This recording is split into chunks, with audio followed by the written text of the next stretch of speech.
안녕하세요. 컴퓨터 앞에 앉아서 사연을 쓰려고 하는데 뭔가 말도 안 되는 이야기를 글로 적으려고 하니까 약간은 수치스럽고 그렇네요.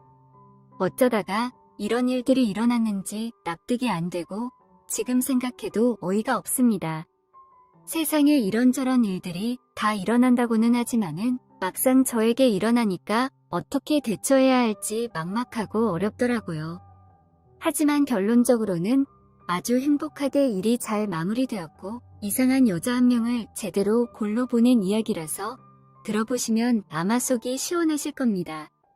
지금 생각해봐도 스스로 대견하다는 생각도 들고 통쾌하네요. 차근차근 이야기를 한번 풀어나가겠습니다. 먼저 지금의 와이프를 만나게 된 것부터 말씀드리자면 그때 제 나이가 30대 중반 정도였죠. 예전에 대학교 앞에서 아르바이트 하다가 알게 된 여자 동생이랑 오랜만에 만나서 술자리를 하던 중에 마침 근처에 있다던 지금의 아내가 이곳에 오고 싶다면서 얼떨결에 우연히 소개를 받게 되었습니다. 낯선 여자랑 함께하는 술자리는 당연히 재밌었고 분위기도 화기애애했었죠. 그 이후에도 몇 번 더 만남을 가지긴 했지만 너무나도 많은 나이 차이 때문에 그 사람이 여자로 느껴지지는 않더라고요. 솔직히 여자로 느껴지기도 했지만 어린 여자를 여자로 느끼면 안 된다는 어떤 도덕적인 갈등이 있었다고 하는 게 확실하게 맞는 말이겠네요.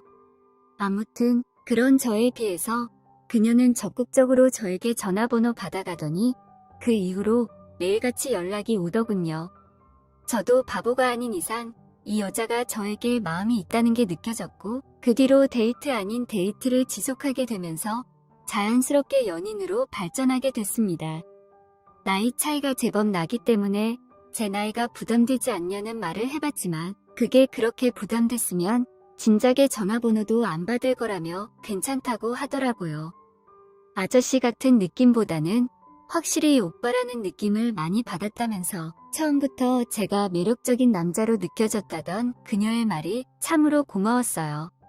저보다 한참이나 어린 아내지만 생각이 좀 남다른 성숙한 매력이 있었고 이렇게 만나게 되다 보니 행복해하는 저를 볼 수 있었습니다.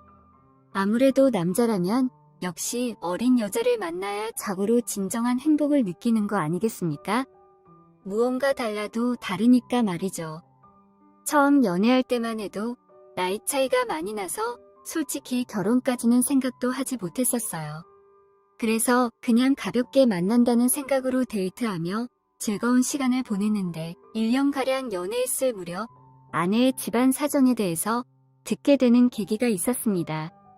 부모님이 평범하게 직장 생활을 하시던 저희 집보다 훨씬 잘 살았던 아내의 장인어른은 사업을 하신다고 하더군요. 자식이라고는 장녀인 아내와 6살 터울의 처제 한 명이 전부였거든요. 그래서 어릴 때부터 집안의 재정적인 지원을 전폭적으로 받았다고 하더라고요.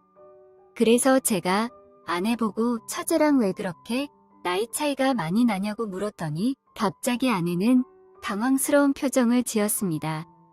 아내는 무거운 분위기 속에서 사실 아버지가 재혼한 거고 자기 동생은 재혼한 엄마가 낳은 배다른 이복 동생이라는 말을 듣게 된 거죠. 괜히 속 깊은 집안 이야기까지 들으니까 마음이 조금 무겁기도 하고 마냥 밝고 천진난만한 줄 알았던 이 여자한테도 상처가 있었겠구나 싶어서 더 이상 깊게 묻지는 않았어요. 괜히 너무 깊이 들어가면 제가 책임이라도 져야 할 것 같다는 생각에 일단은 가볍게 그 정도만 이야기하고 넘어갔습니다. 저도 이제 30대 중반이 되고 후반으로 접어들다 보니 집에서는 아직도 만나는 사람이 없냐며 계속해서 선자리를 알아봐 주려고 해서 어쩔 수 없이 사귀는 여자가 있다고 말했는데요.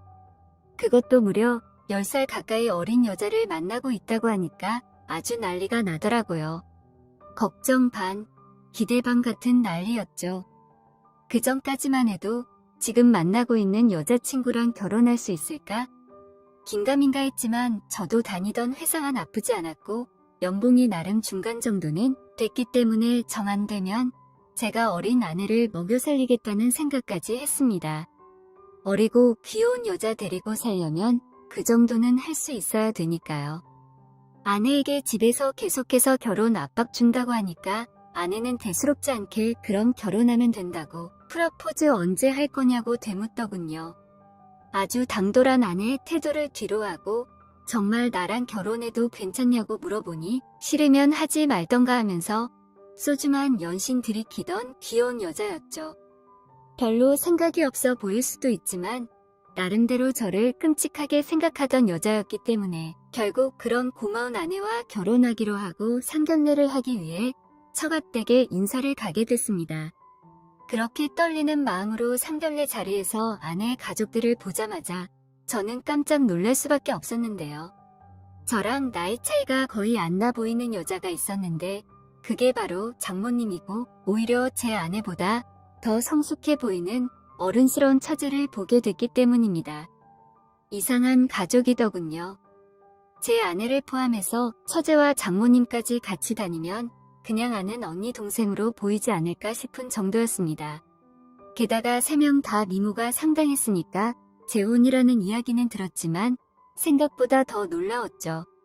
특히 장모님이 많이 어렸는데 장인어른과 장모님이 부녀처럼 보였고 장모님이 저한테 조금 누나 같은 이미지였습니다.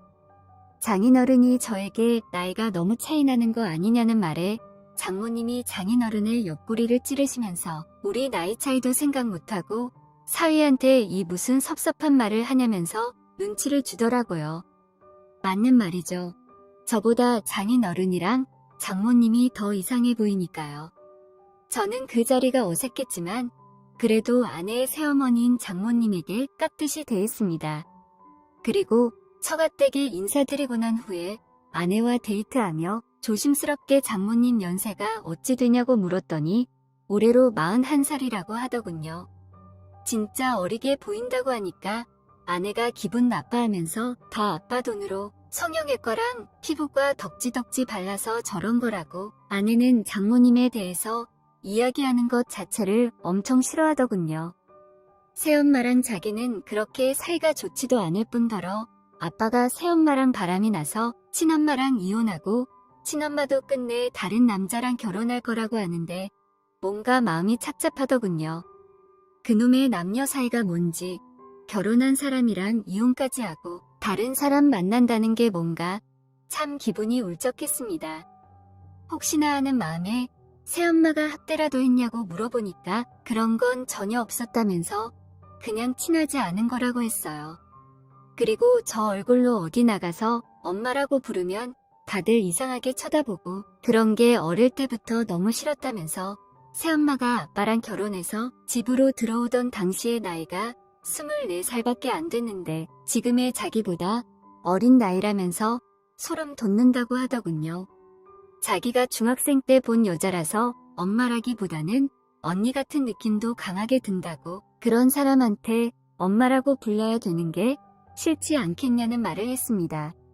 그런 아내의 말을 듣고 나니 충분히 그럴 만도 하겠다면서 고개를 끄덕였고 저야 어린 여자가 엄마로 들어온다고 하면 반가울지 모르겠지만 확실히 여자 입장이라는 것도 있으니까요. 뭐 그래도 아내가 학대당했던 것도 아니고 그저 주변 시선이 불편했던 거면 어쩔 수 없겠다 생각하고 가볍게 넘어갔습니다. 아무리 결혼할 사이라고 하지만 남의 가정사에 너무 깊게 개입하고 싶다는 생각도 안 들었고 이 정도면 적당히 정보는 파악했다고 생각했죠. 그리고 얼마 지나지 않아 상견례를 하게 된 날 저희 부모님이 안 놀라시게 미리 말씀드렸지만 그래도 보자마자 깜짝 놀란 것 같았고 상견례가 끝나고 저한테 물어보시길 너보다 장모라는 사람이 더 어리게 보이던데 괜찮겠냐고 물으시더군요. 늙어 보인다는 말을 살짝 기분이 나쁠 뻔했지만 저는 당연히 그 자리에서 괜찮다고 말했죠. 아무리 그래도 장모님은 장모님인데 제가 뭐 어떻게 할 수는 없잖아요. 그 이후로 무난하게 결혼식까지 흘러갔고 아내와의 뜨거운 신혼을 보내면서 행복을 만끽하고 있었습니다. 장인어른은 자신의 젊은 날에 대한 후회 때문인지 제 아내를 무지하게 아꼈어요. 그걸 느낄 수 있었던 게 결혼식장이란 집, 혼수, 예물 등을 준비할 때였죠. 장인어른이 집은 어떻게 할 거냐고 물으시길래 제가 그동안 모은 돈을 말씀드렸더니 만족스럽지 않다면서 장인어른은 아파트 한 채도 그냥 해주시고 저보고 혼수랑 결혼 비용도 싹 다 견적 뽑아오라고 하셔서 전부 그렇게 했었습니다. 여자 한 명 잘 만나니까 인생이 아주 제대로 피더군요. 이런 걸 의도한 건 아니지만 정말 행복했습니다. 짜릿한 기분이 마구 솟아올랐죠. 그리고 아내한테 외제차도 한 대 선물해 주시고 다이아 반지로 해서 호화롭게 결혼했는데 솔직하게 까놓고 말하면 그런 장인어른을 보면서 그 당시에 장인어른의 사업체에 대한 욕심이 들기도 했었습니다. 드디어 나도 재벌 2세가 될 수 있는 건가 하면서 정신나간 생각을 한 거죠. 결혼하고 처음 사위로서 장인 장모님 찾아뵈러 갔던 날 저는 그냥 빈손으로 갈 수 없어서 비싼 선물을 사들고 찾아뵈었더니 장모님이 너무 좋아하시며 보답해야겠다고 호들갑을 떠시더군요. 가볍게 듣고 넘어가려고 했는데 며칠 뒤에 장모님이 저희 회사 앞까지 찾아와서는 저희 집으로 모시게 됐고 아내는 신혼을 방해받은 게 짜증이 났는지 장모님이랑 제 앞에서 대놓고 짜증을 내더군요. 여자들의 기싸움이 진짜 무서운 거 아십니까? 총만 안 쐈지 그건 전쟁이나 다름없었습니다. 눈빛을 째려보는 것부터 시작해서 방문을 세게 닫기도 하고 혼자서 중얼거리면서 자꾸만 쿠사리를 놓더군요. 저를 저렇게 대하지 않는 아내에게 괜히 감사한 마음이 들 정도로 무섭게 행동했고 결국 장모님이 저희 앞에서 울면서 집에 가겠다면서 저보고 집까지 좀 태워달라고 하더군요. 아내는 이미 방에 들어가 버렸고 저희 집에서 장인어른 댁까지 거리가 40분 정도 걸렸는데 밥도 못 먹었고 차도 막히던 시간이라 연신차 안에서 장모님이 배고프다는 말을 했어요. 제 아내도 매일 배고프다는 말을 하는데 장모님이랑 있는 건지 여자친구랑 있는 건지 구분이 안 될 정도였습니다. 여자들은 왜 그렇게 먹는 걸 좋아하는지 방금 식사를 하고도 간식 먹어야 한다고 간식배는 따로 있다고들 하는데 정말 이해가 안 가네요. 아무튼 장모님은 장인어른께 전화해서 딸 집에 갔는데 구박받고 쫓겨나서 밥 한 끼 못 얻어먹고 사위도 밥을 안 사준다며 우는 소리를 하니까 장인어른이 전화 바꾸라고 하시더니 저한테 지금 장모 차별하냐고 식사 한 끼 안 먹이고 쫓아내냐고 하더군요. 그러면서 장모를 그렇게 소홀히 대하면 용서하지 않을 거라며 호통치는 바람에 어쩔 수 없이 장모님과 둘이서 저녁을 먹으러 갔습니다. 장모님은 분위기 있는 레스토랑의 이름까지 이야기하며 꼭 거기서 밥 먹고 싶다고 하시더군요. 그래서 장모님이 말씀해주신 레스토랑에 찾아가 보니 위치가 장인어른 댁에서 더 반대편에 있는 곳이었습니다. 그때부터 느낌이 좀 이상했지만 이미 제 손을 떠났던 일이라고 생각했죠. 장인어른까지 나서서 밥 먹고 오라고 하는데 제가 뭐 어쩔 수 있겠습니까? 돈 많은 사람이 장땡이잖아요. 그렇게 장모님을 모시고 간 레스토랑은 독특하고 은밀하게 룸 형태로 되어 있던 공간이었습니다. 그 은밀한 룸 중에 한 곳으로 들어가 와인까지 시키시던 장모님은 신혼생활은 어떠냐고 물으시더군요. 대충 둘러대면서 대답하려고 했는데 아내와의 잠자리 관계에 대한 이야기부터 요즘 장인어른과 관계를 못하니 힘들어서 남자가 생각난다는 이야기까지 했습니다. 조금 당황스럽긴 했지만 직감적으로 이 여자가 저를 남자로 인식하고 있다는 걸 느꼈죠. 제가 아무 대답도 안 하고 가만히 있자 장모님은 민망한지 웃으면서 농담이었다고 이제 슬슬 일어나자고 하더군요. 조금 취하신 것 같다니까 일부러 비틀거리면서 저한테 안기기도 하고 아주 연약한 척을 하더군요. 그래도 이렇게 젊고 예쁜 사람이니까 봐줄만 하지 못생기고 나이 많은 여자였으면 그냥 길바닥에 버렸을 것 같습니다. 어쩔 수 없이 장모님을 부축해서 차에 태우고 집에 모셔다 드리는데 갑자기 제 손을 잡더니 운전하고 있는 저의 볼에다가 입을 맞추고는 계속 제 허벅지를 만지더군요. 왜 이러시냐고 싫은 척을 했더니 정말 몰라서 그러냐고 우리 둘만 조용히 하면 아무도 모르는 건데 왜 그렇게 거부하냐고 하더라고요. 저는 필사적으로 밀어냈지만 계속해서 운전하는 저에게 입을 맞추고 난리쳐서 중간에 차도 세우고 화도 냈는데 정말 막무가내였어요.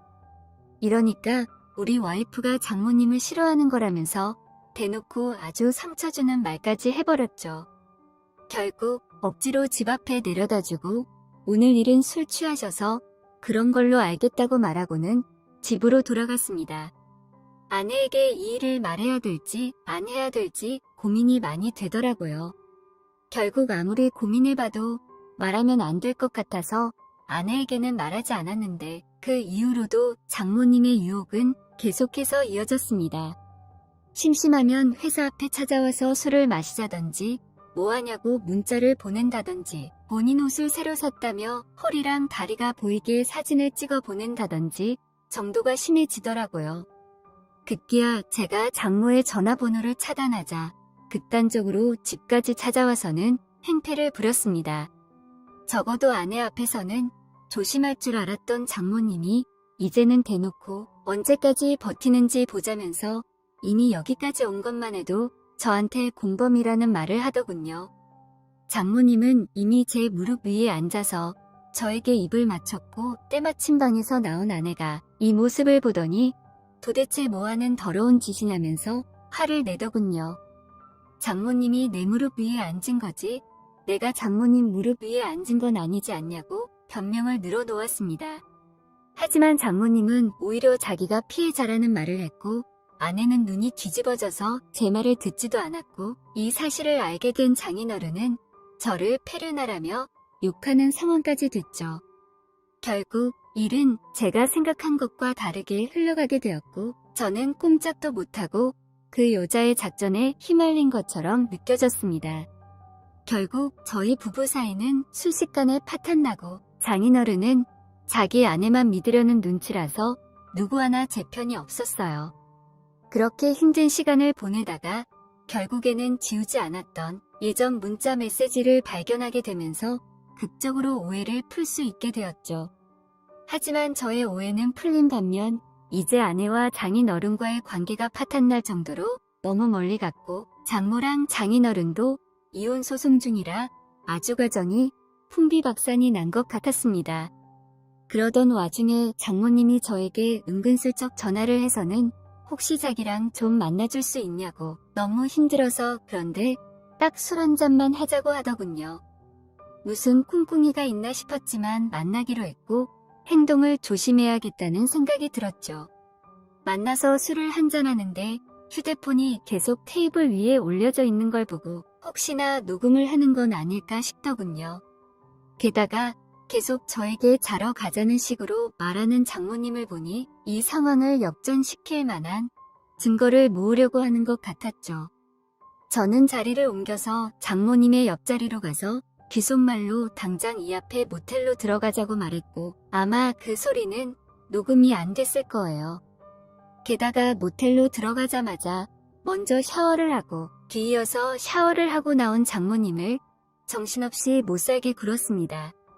물론 샤워를 하러 갔을 때 휴대폰은 아예 꺼버렸죠.